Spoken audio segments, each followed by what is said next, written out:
Hello, friends. It's Jerry Robinson here from TrueRichesRadio.com. Hope you're having a wonderful day. In this very brief video, what I want to do is I want to talk about the serpent of the American Revolution. And as you see upon your screen right now, there is a picture of a very familiar picture of a serpent in the grass with the phrase, "Don't tread on me." Most Americans are familiar with this flag. They've probably seen it before. It's known as the Gadsden flag, and it was named after an American general and politician by the name of Christopher Gadsden. He lived from 1724 to 1805, and he designed it back in 1775 during the American Revolution. And one of the things that I've discovered in my research on the origins of America and the American Revolution in particular is the fact that the serpent was the favorite animal emblem of the American people even before the Revolution, and it became the first national icon in the United States. This serpent was actually used by the Continental Marines as an early motto flag, and it was considered one of the very first flags of the United States.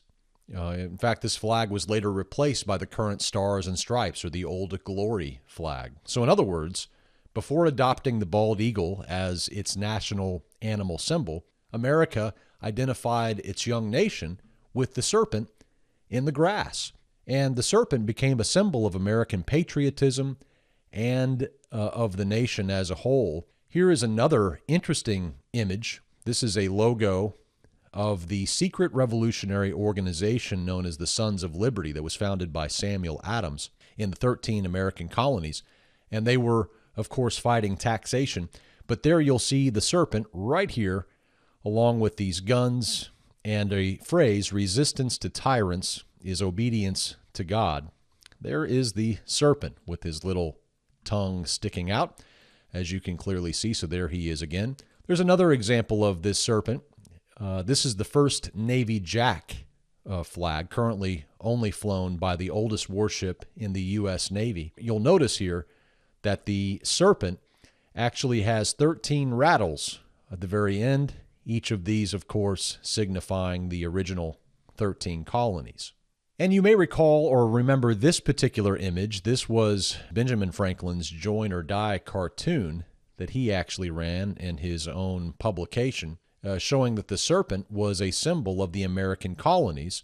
You'll see that they're kind of split up here along the way. So Benjamin Franklin had envisioned the 13 colonies as a serpent, and of course when they were broken up, that would mean death for them, so they had to stay united. In fact, this is what Benjamin Franklin had to say about the topic of the serpent. Notice this very interesting note. In December of 1775, Benjamin Franklin published an essay under the pseudonym American Guesser, in which he suggested that the serpent was a good symbol and represented well the American spirit. This was published in the Pennsylvania Journal, again back in December of 1775, and I quote, Benjamin Franklin says, "The ancients considered the serpent as an emblem of wisdom. Having gained this intelligence and recollecting that countries are sometimes represented by animals peculiar to them, it occurred to me that the rattlesnake is found in no other quarter of the world besides America, and may therefore have been chosen on that account to represent her."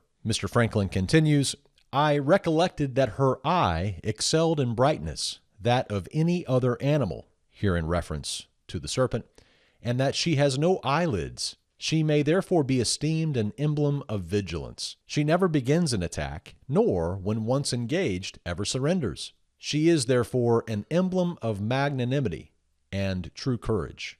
As if anxious to prevent all pretensions of quarreling with her, the weapons with which nature has furnished her she conceals in the roof of her mouth, so that to those who are unacquainted with her she appears to be a most defenseless animal.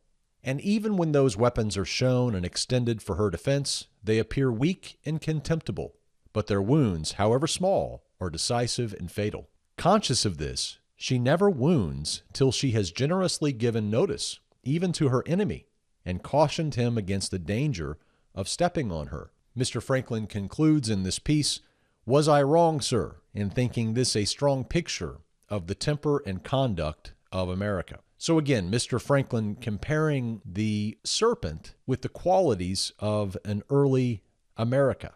Soon thereafter, The serpent was officially adopted by the Continental Congress to serve as the nation's first symbol, approving the design for the official seal of the War Office. And today, the serpent is still included in the design of the Department of Army's official seal.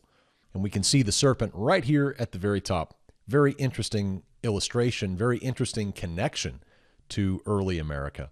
And as if all of this weren't interesting enough, from the fact that a founding father clearly connecting a serpent to this early American experiment, that's clearly interesting on its own. But taking a look here at this particular flag, the flag of Alabama, 1861, what we see here, of course, again, is the serpent in the grass, as we can see here, as well as a phrase below it, Noli Me Tangere, which is a very interesting phrase from the Latin, and it literally means touch me not. We actually find this phrase, according to John chapter 20, verse 17, where it says, Jesus saith to her, touch me not, which this is the exact phrase of don't tread on me, or Noli Me Tangere, which literally means touch me not. And Jesus goes on, for I am not yet ascended to my Father, but go to my brethren and say to them, I ascend to my Father and to your Father, and to my God and to your God. So just a brief video on something very interesting that many of us are probably not aware of. I just dug this up as I was researching the American Revolution. Interesting to see a serpent connected to the rebellion of the American Revolution.